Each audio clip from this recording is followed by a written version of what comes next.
All right, so today I am joined by Elias, and please say your last name one more time for me so I don't butcher it. Acuna. Elias Acuna. Acuna. Yes. All right, Elias. So you are the first Latino president of the Realtors Association of Pioneer Valley in Massachusetts. That's pretty cool. And you've got 3 little kids at home. Sure they keep you busy. So we're just going to answer a few questions if you don't mind. We'll get started. So tell us why you chose a career in real estate. I didn't necessarily choose a career in real estate. Real estate chose me. Is I guess just a better way how I feel about it. You guys have probably seen there's not a ton of younger people in the business. And it seems to me that most of the younger people that get into it is either that they had a family member or something like that who was already into it and kind of showed them, hey, these are the opportunities there. So that's really how I got into it. My mother actually was doing real estate for a couple of years after running a home daycare for like 15 years, right? I was in high school. She figured she was done with kids. So she got her real estate license, and within 3 years, she decided to open her own brokerage. And that's about the time that I actually got my license. That was at 2002. I was actually still going to school. I was going for electrical engineering, figured I was going to do that. And then as I started helping out with the real estate, I said, forget school. I mean, this was this was a great thing. I mean, there's been ups and downs. Obviously, I'm sure you experienced agents will know how that is. But I can't imagine doing anything else besides helping people buy and sell homes. Like I said, when I first started, this was not my career. Yeah. Well, that kind of segues into my next question. Do you enjoy what you do? Oh yeah, I love this. Like I said, I can't imagine doing anything else. You're spending your time helping people achieve their dreams, right? I mean, you're helping people get into that home where they get to, stake their claim, build their family life, build their community. So you get to be part of all of that excitement, right? So I love that. It's great. It's a great feeling getting a first time home buyer into the house. And it's also a great feeling when you get that buyer who's that repeat buyer who gets into their forever dream home, because that's even a longer journey that they got to that point. And that's just it's a great, how it is. It's a great feeling to help people, and then obviously it's a benefit. You can get paid for doing it, so that's great. Right. The fact that someone pays you money to do this, yeah.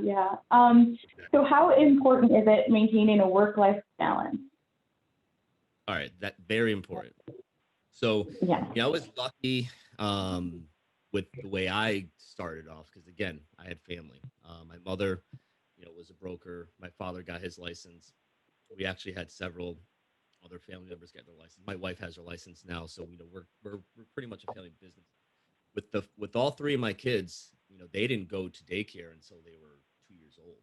So we had a great opportunity with the fact that we were in this business that we could coordinate, have the child with us. My kids were with me in the office. We created an office space for them, so that was great to have that for them. We coordinated our showings. Somebody was always going to be available, and this is the type of business that you can do, right? You can create your schedule. Your own boss. There is a little bit of an illusion to that because you got to work around your client schedule. But if you have team members or some other people that you can rely on, there's no reason why you can't maximize the time with your family. One of the things now, especially this year with me being president, because my time is so split between so many different things that I'm doing, I've actually gone to the point where I'm actually scheduling as much as I can, right? And even scheduling time with my kids, and which seems crazy. And I'm never going to be the type where I got to schedule time with my kids, but and I'm not saying I don't spend time with my kids when I don't have a slot scheduled with them, right? Obviously, if it's not 3 o'clock, you can't play with your kids. Especially with being so busy and having 3 kids, it's very easy to go through a week and then realize, oh, well, I didn't actually get specific time with this particular child, right? Or maybe I spent a little bit more time with this kid. So what I've been doing is at the beginning of each week, I schedule a time with the kids. I let them choose, around the schedule. Obviously, if I don't have everything scheduled out already for the week, they get that priority. And then they get to decide what it is that we're doing during that time. And during that time, I've made an effort to put the phone down, right? Because before that, again, working from home, everybody's at home doing school. It was very easy to be spending time together, but not actually spending time together because we're there together, but I'm Right. so Being focused on present. Mhm. what's here that I'm not actually focused on them. So yeah, that's one of the things that I've been trying to do is, like I said, scheduling that, and that's important in all parts of your business. Try to schedule everything that you're doing so that you're actually accomplishing it. Yeah. Yeah. All right. So I'm going to segue into another question for you. So I know firsthand balancing a family while trying to build a business can be very tricky. Sounds like you have a pretty good team there. Tell me how you've been successful and how you've struggled with that balance. Well, I think I've mentioned the success, right? Like I said, I had a team there, so that was great. How we've struggled is exactly like I said. It's just really trying to find the time for everything. Trying to find the time to make sure that I'm focused on the things that you got to do at home. To being part of that. And again, I'm spoiled in the fact that my wife's got her license. So we Mm, can work that as a team. If there are yeah. certain days where I know I've been pretty busy for that past week, sometimes she'll take on, hey, I'll go out and show houses today, right? Or I'll go out and I'll take these appointments while you do whatever with the kids. And especially when we were at one point we moved actually to another town, our kids were still going to school in another town. We were coordinating, juggling who's picking up who based on who's going for showings. So, I think, Yeah. I think if you're going to be successful, you got to have a team. You got to have someone else, Yeah. some people that you can rely on. I mean, again, it doesn't have to be a family member. Like I said, I've been very spoiled in that sense. But if you have another agent that you can work with, that you can again balance with each other, hey, you can handle these days, or you can be on a call for me, or if I'm available for you, will you be available for me for certain things? And that way you can maximize, what it is that you can accomplish. Is there anything that you can think of that you've struggled with just trying to find that balance? Um, it was really putting this down, putting the Yeah. phone down. Yeah, it really is. I mean, because we want to jump when somebody's ready to buy or sell a house, right? We really Right. want to jump to do that, and it's very difficult to, especially after doing this for so long, because you live, breathe, eat, sleep real estate. Right, that's all I do. Yeah. And especially when I go to family events, I mean, the whole family's in real estate, so this is all we talk about. So Right. it's Yeah. finding that down, that downtime, and again, saying I'm gonna put this down, right? It's saying that I'm gonna focus on personal stuff, mental, my personal health, right? Even especially last year. I mean, after, as soon as COVID hit, I mean, lots of people went into deep depression, right? I was feeling Mhm. very, very down, last year because I like interacting with people. I like seeing people. And so Yeah. I went through a period where I was like, what am I going to do just being at home all day? Yeah. Yeah, what am I going to do here? And I went Yeah. through a period of, a little bit of, woe is me, but then like, what, you know, we, let's change it up, right? Let's go ahead and let's come up with a plan. Let's maximize how we can get ourselves exposed. If I can't see people, one on one, then I'm gonna get them to see me online. Right? So that's actually a lot of Mhm. what I'm focusing on now is trying myself make myself way more visible and kind of changing up, our game plan in terms of how we used to do business and how we traditionally have always gotten our leads and how Mhm. we want to go ahead and get our leads in the future. So that kind of hits another question that we had on here, was how did the past year affect you, your family, and your career? So you kind of answered that already. COVID did hit a lot of us, and a lot of us had to sort of shift gears. But another thing, though, I think that it gave us is more time to spend with our families and appreciate our families. So it's That's kind of very a true. blessing in disguise for some people. Yeah. Like I said, I had Um, that down, that period of yeah. reflection, and then I felt like it was a rebirth. Right. I Right. got a whole new Just had plan. to find that shift. Yeah. Um, So do you have any systems or technology that you that help you accomplish your goals more or less? Yeah, I use all sorts of stuff. So I mean, 99% of my work I do on my iPad. Right. So I love having the mobile, ability to go around and just do whatever I need to do wherever I'm at. But we use systems. I mean, we've got Dotloop. You guys are probably familiar with Dotloop out there. It's a transaction management system that we use. You can also do digital signatures on there. There's some task management that you use. There's a CRM system that we use called Realty Juggler. It's pretty cheap. It's like $100 a year. And actually, it's pretty powerful. Got a ton of stuff available in there. Um, the apps. I basically don't deal with paper unless I sit down for a meeting like this. I almost never have paper with me. No paper. And Yeah. if somebody hands me something that's paper, I immediately scan it with my phone. Scan it, send it into the file. That way, I've got a digital copy of that. And right now, a lot of the tech that I'm focusing on is based on my plans in terms of being more visible. So stuff like, getting a microphone, a nicer quality mic Yeah. for meetings, and I'm actually doing a lot more video. So I started a YouTube channel last month. I set up my Facebook page. I started a whole new website, and I'm doing a lot more content, focusing on content creation.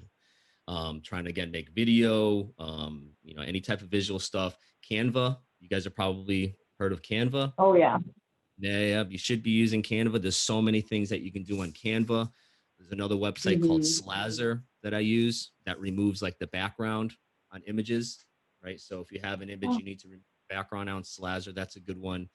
Another one that I just signed up for this week is StreamYard, and that's so that I can actually do live streams. I did my first live stream 2 weeks ago. I'm going to do another one this Friday.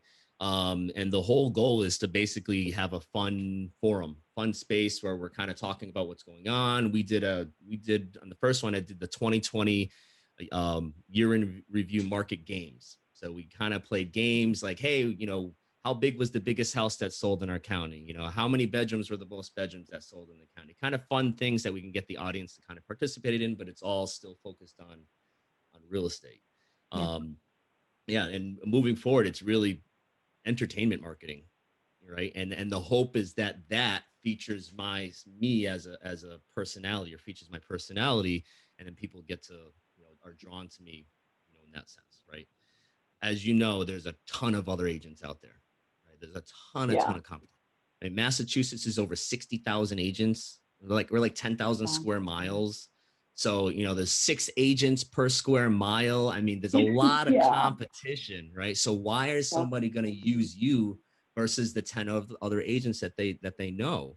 They're either going to use you because they like you more, right? And or they think you're more knowledgeable, right? And my goal with all of this content that I'm creating now is to get people to like me, or one, get them to know me, right? Because typically you don't have that connection unless you have that one-on-one. So hopefully this connects with a lot of people, and then 2, shows that I'm an industry leader or a leader in my area. And then hopefully by doing those 2 things, again, we draw in the leads at that point.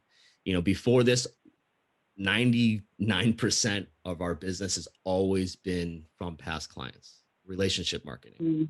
It's always been about relationships, following up with past clients. Hey, how you doing? How the kids doing? Anniversary stuff like that. But that only gets to a certain point, right? And yes, that's pays the bills, but in order to now get to the next level, I gotta extend that reach. So that's what a lot of folks do. I got lights.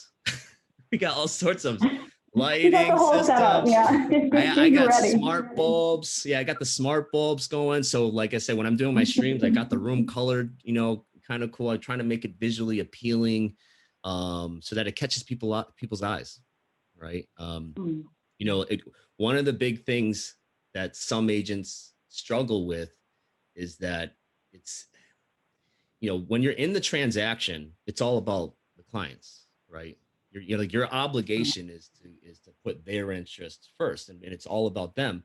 But in order to get that client, it's got to be all about you, right? And it's kind of it's hard for some agents to get over that and to really do the, like, look at me marketing, right? Look at me, Yeah. right?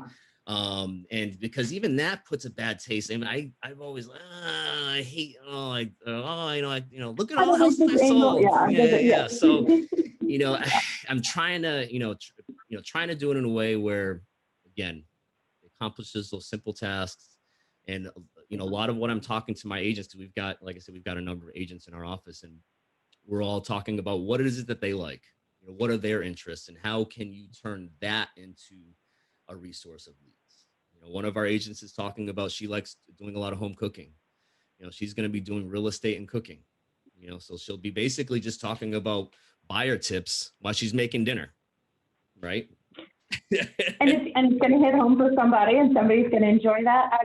But I will say, you better watch out. Allie Feigl, who's on our committee, just said she's going to steal your game idea. So you better be careful. She's a killer in social media. So I have so many games. I sat for the past, like, as many games I can think of, like real estate related. What did it sell for? Right. And like a no address, what did it sell for? Describing to the other realtors everything about the house but the address, and see if they can figure out the price within $20,000. Right. How many houses sold in this particular neighborhood? Again, you can have other agents on there, or people just guessing. The whole point is to get that interaction, that conversation going. Like I'm doing another one this Friday. So if anybody's interested to check us out, so you're gonna have to shout out your all that stuff. Yeah. At He Sells Houses, I'm pretty much everywhere at He Sells Houses. Okay. All right. So it looks like we do have a couple of questions. Let's see. So Joe Long asked all the questions. He just said that many agents struggle with knowing when it's okay to make their first hire. They don't know if they have enough money, the management skills, etc. How do you know you can afford it, and how do you know it's the right time? See, we don't have any employees. So we've got independent contractors. My dad handles some of the administrative stuff. So again, we're a little bit unique in that sense. I do know some offices, have the transaction manager or coordinator type of situation. But I think I would look at it this way, right? I think as the business owner, you need to decide how much you're worth, right? How much you're worth per hour. Think about it. Right? How much are you worth per hour? And then look at the tasks that you have to accomplish and decide whether or not you can get those tasks accomplished for less than what it costs you to get it done. Because if you're worth $30 an hour, $50 an hour, $100 an hour, whatever it is, and you can get this task done for $15 an hour, you're saving money by paying somebody else to do that, right? So, some people, I can't afford to pay that. But when you think about it, you're actually losing money not paying that, because your time is not being spent on something that's below your pay grade, right? And you're spending less time on the things that are going to actually make you money. Generate money, right?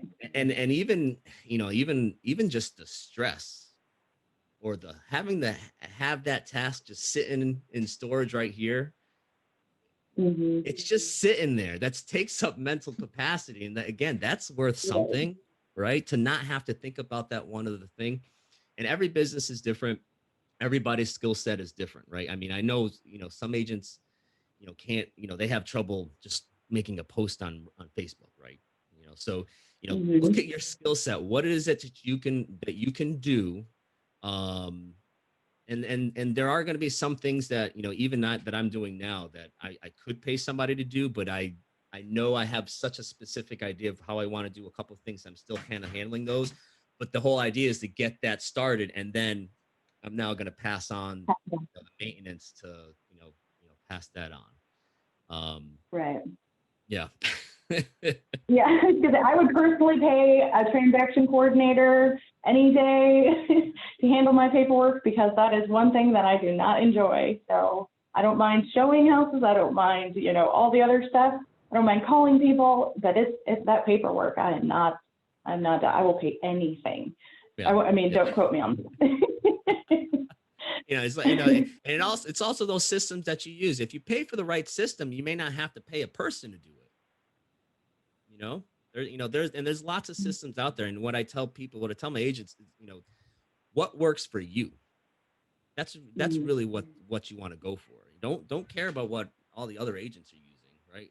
What are you actually going to use? Because that's the thing that's going to work for you, is whatever you're actually going to use. If you look at something and you're overwhelmed by it, and you just know you're the type of person that it's going to take you a long time to learn it, or it just looks too complicated, try something else, right? The whole point is just do something, as opposed to,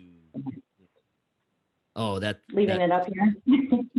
yeah, exactly. So tell us about your involvement in your Realtors Association and how has that helped you? I think it's helped you a lot, huh? Yeah. Credibility. I mean, think about it. I mean, again, with so much competition in the sea of agents out there, how do you stand out? And again, it's either that people are going to like you better, or they think that you're more knowledgeable. Right. And I think, especially for a newer agent, the association provides a ton of value. Right. So you've got, education, right? That's pretty self-explanatory. We all know the association has educational opportunities. You've got networking opportunities, right? And, some people look at that and it's like, oh, well, I'm just networking a bunch of other realtors. What am I, how is that a not networking opportunity? Well, it is, because one, I've gotten referrals from other realtors in my association. We're a decent size in terms of our footprint. So there are some agents that they just don't do business on, where my office is. So they refer stuff to me. Right. And then two is you learn, right? So, there's no book that explains, every single scenario that you run into. Right? There's a basic framework. Yeah.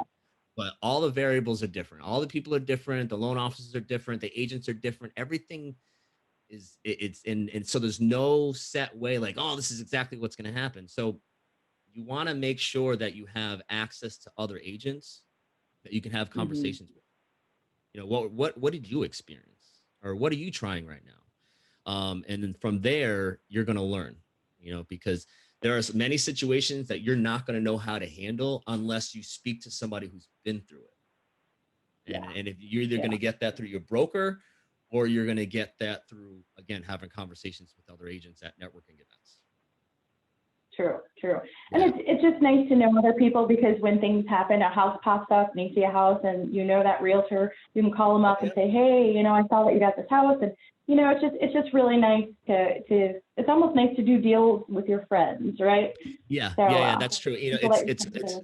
It's very interesting that, the association, it's all of these competitors working together for a common goal, right? So your competition, which it seems weird that you could become friends with your competition, because there are many agents that are friends with each other from different companies, right? So it is very odd in that sense, but we're all in it to make the industry better for everybody. So if there's something that I can teach you that makes my job easier down the line, why not? Right. And like I said, having those connections and those relationships, sometimes, and, if you've got two offers that are exactly the same, right. And it's that agent and the other agent you've never heard of, and the seller asks you, what has been your experience with those two agents? They might choose the one that you've had the experience with, just because you've had the experience with them. Right. And, the seller's making that decision, but you're networking, you're getting out there and meeting other agents, it definitely affects everyone you're going to know, and how that decision is going to be made. So we just got a really good question. It said, how long have you been a realtor, and how much did you sell your first year?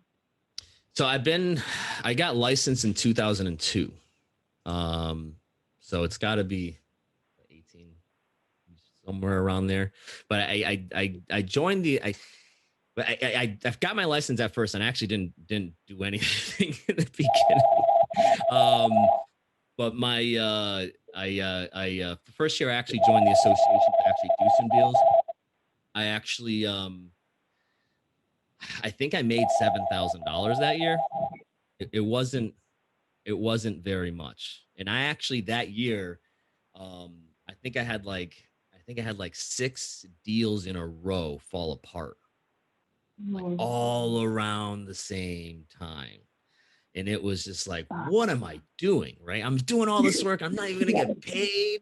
Like, it was not great. But that was just my first year. And then I learned a lot in terms of preparing buyers, weeding out, the issues up front, identifying whatever the obstacles were going to be as early as possible, so that I reduced, my chances that I'm going to be working on something that's not going to actually happen. Right. When I first started, I was afraid to ask the lenders, did you check this? Did you check that? Because I didn't even know, what do that's their job, right? Oh, they said they're pre-approved. That must mean they can get a loan. No. You want to ask, did you check this information? Are there any issues? Right. So that first year was a struggle. And then from there, I made a little bit more and a little bit more and a little bit more and a little bit more. And then the market crashed. And when the market crashed, my income like cut in half. And what was strange about it is that we were actually closing close to the same number of properties, but the prices had dropped and we were doing short sales, foreclosures. So, we were still working. I was working just as many hours. And then I was making way less money because of the way the market was set up.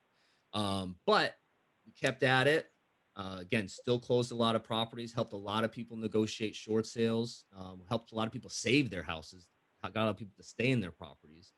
And then after that year, when my income went down, it went back up. And every year since then, it's been up, up, up, up. And I've just maintained now. Right. So I've gone up and I haven't, had a drastic drop in income or anything like that. Last year we were all affected, obviously, but not as much as I was expecting. When everything first hit, we had, like 4 or 5 deals that just dropped dead right there. So that was, tough for those buyers. But then it just kept going, right? There was just like a pause. We kind of hit the brakes and then slammed on the gas. Yeah.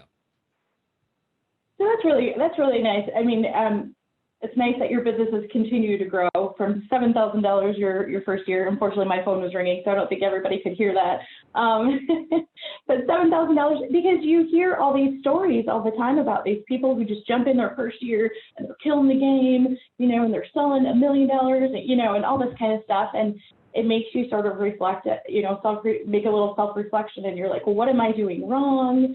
And maybe I'm just not cut out for this business. And that's nice all about. To me, when I see an agent jump in and they're immediately, successful, it's typically because they're a natural networker, right? They're just the type of person that they're just a natural networker, right? Or they have a high value network, right? So, your net worth is your network, right? And if an agent, if people that know you chances are those are going to be people that use you. And if everybody is a millionaire, right? Chances are you can walk right into the business and sell a bunch of $1 million properties, right off the bat, right. No marketing, no nothing, because you just have the network, right? And so I think some people, they get into this. Oh, I'm going to be that $1 million person. Is that your network, right? Is that you? Is that most of the houses that I sell are under $250,000. We sell a lot of lower priced, in terms, especially for our area. And I had investors where all they were buying was $50,000 houses, and that was a lot of sales. But I also found that I made more per hour on those deals than I did on my bigger deals, because my investor, he'd come and buy a $50,000 house. The whole transaction, I'd spend about an hour from like showing to the offer and like the close. There's nothing to do, waiving everything. Boom. I'd spend about an hour and make more for that than I would the higher end stuff where I'm spending hours, days upon days showing houses or, on the phone or constantly, So some people, oh, I want to go after those big fish. Well, go after what's attracted to you. Find your niche, right? Everybody's going after the big fish. Like, go after what you're comfortable with. And especially if, with trust building, right? This is the biggest transaction, people are going to make, right? It's more money anyone's going to ever spend in their whole life unless they hit the lottery or buy another house, right? Typically, right? So it's a lot of building of trust. And if somebody knows you, that's just the trust right off the bat is already, that's that extra step. Right. That's the extra step. So you can't, start comparing yourself to that agent that came in and had that $1 million listing right off the bat. And like, what did they do different? They didn't do anything different. All they did is they grew up in a different environment, or they just grew up in a different network of people, or they're just involved in a different network of people. Now, that doesn't mean you can't change your network. I mean, you can do all sorts of things to change your network in terms of getting yourself out there and, going to different opportunities, going to different clubs and just meeting people. And if you the type of person that go out and meet lots of people and you're comfortable meeting people, then yeah, you'll expand that network and you'll get right up there. As long as you're comfortable. You just want to make sure whatever you're doing, you're comfortable and genuine. Yeah. So there was another question. How did you get over video reluctance, like making those videos and kind of, getting out there? How did you get over that? Because I still personally struggle with that. I don't like the way my voice sounds. I don't like the angle of my, I just started doing the video like November. I've always felt hesitant about doing it. Because again, it's look at me. And I'm like, I don't want to, I don't necessarily want to be looking at me. But I just know at this point, it's got to be done. It's got to be done, right? It's again, how am I going to distinguish myself, from other people? And how am I going to expand my network in a world that we're not able to actually get out there and see a lot of people? I've got to make myself seen, right? I spent a lot of time just sitting in this chair, messing around with my settings and all that stuff with the camera on and just getting comfortable sitting here. And actually what I would do is set my camera up. I put on a Zoom meeting. Sometimes I'd invite my wife to it. Sometimes it would just be me on the meeting. And then I would just do work, right? And the whole idea was to be comfortable sitting in front of the camera and really to be comfortable seeing myself on the camera. That's really what it was. Yeah. To get used to seeing myself on the camera, because if I didn't put the window down so I couldn't see him, I'm just on the camera. No, I wanted to see myself on the camera because I wanted to get comfortable with it, because that's the thing I was uncomfortable with. Oh, the way you sound, the way you look, how are other people gonna think, or how are they gonna react? And the other part of it is not just how you look and you sound, but the other fear is am I going to say something wrong and another realtor or another agent's going to be like, they did that wrong, or they just said right. like, forget about all that, right? Someone said this to me last week or the week before, right? These videos, who are they for? Right? They're not for you, and they're not for these other agents. Right? So what does it matter? What you think and what they think. They're not your target. So it doesn't matter what they think. The only person that matters is the person that you're targeting these videos for, and that's the actual clients, right? And so if you can be genuine and provide value, and hopefully sprinkle in some personality, then and that's forget everybody else. Forget everybody else. Yeah, so sit in front of your camera for a while. I know. I'm going to go home now, play with my light ring and my microphone. So I have another question here, and this is actually a really good question because I think this has happened to all of us. So this person's saying that they've had 3 neighbors so far sell their condos with other realtors, and they're just trying to figure out how they can reach their neighbors because they've already sent out mailings 3 times in a year. They left handwritten cards in mailboxes and still no results. So they just keep seeing other realtors, showing up in their neighborhood. How do you work your neighborhood, or do you do anything like that? Or so we don't at the moment. Like I said, we've done all sorts of stuff. It's always been relationship marketing that's worked for us the most. But, you know, we've done some farming, you know, targeted stuff like that, you know, pay per clicks, you know, get leads and stuff like that. But, you know, you have and you live in in the condo association. So, you know, Mhm. one of the things that we've been talking about is trying to create community events, something community style, right? Maybe if you have this condo set up, right? One of the things that one agent was doing was around Halloween was setting up like a you know, parade for the kids, a costume parade. Mhm. Nothing, not like you got in vehicles and stuff. Just the kids from the neighborhood. Hey, everybody, we're gonna do this. We're gonna play some music, and the kids are gonna get to walk down the street in there, right? Maybe creating some sort of event for the association, and it might be a little bit tougher. Yeah, going to have the potluck outdoors, and yeah, but COVID hit. Yeah, exactly. So, you know, it might be a little bit Mhm. tougher to do that. One thing you may want to do is, I mean, hey, maybe you know, just creating some sort of informational night about the condos, or, you know, a game night, and only invite the condo owners, right? It could be whatever your association is, game night. You know, you pick a night. It doesn't have to be real estate specific. You know, some people, Right. it's always been traditional. Oh, anything, all the advertising you got to do is real Facebook. No, no, no. You can actually throw that out the window at this point. You can turn anything, any of your interests into an opportunity for building your business. So, I mean, you know, that potluck idea is a great idea. Maybe doing a dinner class, right? One of the ideas that we thought about doing is sending out a list of items or recipe list, maybe sending out some of the actual ingredients to people. And it might be easy to do in a condo, but at least a list of the ingredients. And you have a night set up where everybody goes on and somebody teaches you how to cook the meal, right? Mm-hmm. Right. So you've given them, you tell them ahead of time what it is that they're going to need. They can go out and get that. Or again, depending on the situation, maybe you provide that to the people who've signed up ahead of time, right? Hey, if you sign up, this is what it's going to be. Um, you know, you may or may not charge depending on what it is, but if you can't charge, if you can do it without charging anybody, that's going to be the best way to do it. Um, and again, do some sort of thing where it's a community event. Start creating, and if your condo, some associations actually even have organized events that they do. Maybe be a sponsor.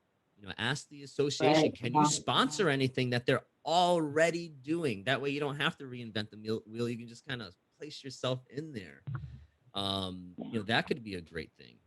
Um, you know, another one is maybe offering, you know, services or help to everybody there. One thing I've seen some agents do is to like offer elderly clients, you know, hey, if you know, if you need, you know, someone with your walkways, or and then condo is going to be a little bit different, but if you need help, you know, moving, you know, large boxes in your home, right? Or if you need help, you know, if there's something like you need light bulbs changed, like that's such a simple thing, right? Let me know. I'm more than happy to kind of help you out with those types of things, right? Showing that you're someone who's there to help and to be valuable, to be an asset, who also does real estate, you know, By the but way, yeah. you know, this is all these other things.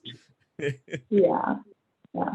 Or another idea might be just if it's, you know, a condo building that's internal, you could pass out maybe like bingo game cards and throw them under the doors and just say like Thursday at 7 p.m. we're going to do bingo and it'll be via Zoom and, you know, log in and we'll have fun prizes or something and give like, I don't know, Starbucks gift cards or something. Yeah, and I like that bingo card because you could put your contact logo on every single card. Yeah, that's exactly what I was thinking. Zoom link at the bottom, but your name and information in the corner. Yeah, create pretty ones on Canva and you know, pass them out and people and you could do that monthly. You could do it weekly. You could, you know, depending on, you know, what kind of response you get. But I think we're probably getting close to wrapping up, so I'm going to ask you one more question. If you could offer one or two pieces of advice for people watching today, what would it be? to just do something. Something. Just do it. Yeah. So and I don't know if I even mentioned this before. So there's like 66% of agents are gone within 2 years. They just don't make it. I think it's like 80% of them don't make it 5 years, right? And the number one reason I see that agents don't succeed is because they don't do anything. They don't actually do it. So they might learn something, or they'll go to a class, oh, this, but then they get overwhelmed, right? Maybe it's either there's so many things that are thrown at them that they can't even decide, which way to look, right? Or the thing that they latch onto is complicated, and then they just don't do it, right? So, I would say anything is better than nothing, right? And my motto lately has just been just do something. Yeah. Right? It doesn't have to be this big elaborate plan. It doesn't need to be, the super thought out, just something. Right? And once you get in the habit of just doing something, you're going to do more, right? Because then you'll find something else to do, right? And then you're going to be comfortable with that one thing you've done, and you're going to do more, right? So just do something, even if it's as simple as making a post, right? Some people get scared just to make a post on Facebook about real estate, right? And then like, how you going to get up to putting a video on if you're why are you focusing? You're not past that point. Just do something, and then once you start doing something, you'll start doing more. So do you think that someone should start making videos and just keep putting content out there, or just to get your face out there? Or... Yeah, if you're comfortable enough to do the videos, just do it. Don't worry about it being perfect, because then you're never going to do it. Right? Don't worry about figuring out all the details. Like the videos I even did 2 months ago versus the ones I'm doing now are different, in terms of how I thought I was going to do so, because I learned a couple of things, and now I'm getting to a little bit more of a groove. And then now, even with the live that I'm doing on Friday, I've got some other stuff that I've changed, and like, oh, we're going to do a little bit different. In terms of how it's going to look. So don't think that you've got to figure that all out in the beginning. Like I said, just do something. And then once you start doing something, you'll start refining it. Maybe you'll realize that's not the thing that you should be doing. It's not right, but you wouldn't have found that out unless you tried it. Right. And at least you've done something. Right. And then now you can focus on either continuing that or refining that or finding something else to do. All right. I don't know if anyone has any other questions that they want to ask. These have all been really, really great. Don't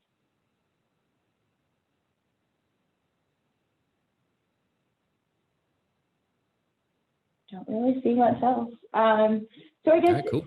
I was going to say, so you do have 3 kids, right? How old are your children? 3, 9, and 11. Oh goodness, yeah, that's a big spread. Yeah, we got a little bit of a gap. See, we had 2, and then we decided we were done, and then some friends of ours had 2 more and kept like, you should have more kids, and then we were like, we want more kids. Yeah. We got baby fevers. What happened? They brought that kid over, and I was like, we needed another one. So yeah, little bit of a gap, but it was worth it. Just throwing that work-life balance of monkey wrench there.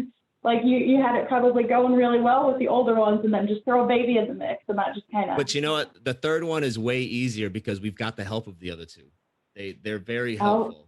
Yeah. With them, we didn't have the help, but now they help out a lot. So yeah, we're lucky. I can't. Yeah. All right. I think that's it. I don't know.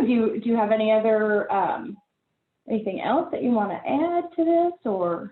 No, I think we pretty much covered it all. Obviously, if anybody has any questions, you feel free to reach out to me. I mean, that at He Sells Houses. At He Sells Houses. All right. So we can find you on Instagram. Is it at Facebook? Yep. All that My fun stuff? my Twitter? YouTube page, my Instagram, my Twitter, my Facebook is all at He Sells Houses. My website is hesellshouses.com. Something easy to remember. What does he do? He sells houses, right? He Sells Houses, yeah. Keep it simple. Keep it simple. Yeah, yeah. All right. Yeah. Yeah, oh, there might be a question there. Oh, it just says great information. All right, awesome. Awesome. Well, I guess that's it. Well, I guess we'll just wrap this up then. It was such a pleasure to meet you and talk to you, and I will be following you on all your social media. And as far as your live streams, where can we catch that? Your StreamYard, if I wanted to catch that. Yeah, so that's gonna get fed out to the YouTube and the Facebook pages. So if you go on YouTube, Facebook, you should be able to see that. And that'll be, I'm doing it. The next one I'm doing is this Friday at 7. But you guys are an hour behind, so I think it would be 6 o'clock for you guys. 6 o'clock? Yeah, I think. Yeah, it's 10:46 here now. So. Okay. Yep. Yeah, but I'm gonna record it and actually I'm gonna cut it up into a bunch of different things. The first one I kind of did a longer version, but there's so much stuff we're doing in these. Record the whole thing, go live, record everything, and then cut it up afterwards to make smaller videos. Right, 2 birds. Oh, right. That's a good cheat. The cheat there. That's really good. And some people are way more comfortable going live versus reading a script. If you feel really comfortable with your clients because you just know what you're talking about, and you feel uncomfortable writing a script for a video, go live. Just record it all. Just go live. Totally makes sense. All right, so we're going to wrap this up. Again, super, super, super great meeting you. Everybody follow him at He Sells Houses. All right, thank you so much. All right, awesome, guys. Thank you, everyone.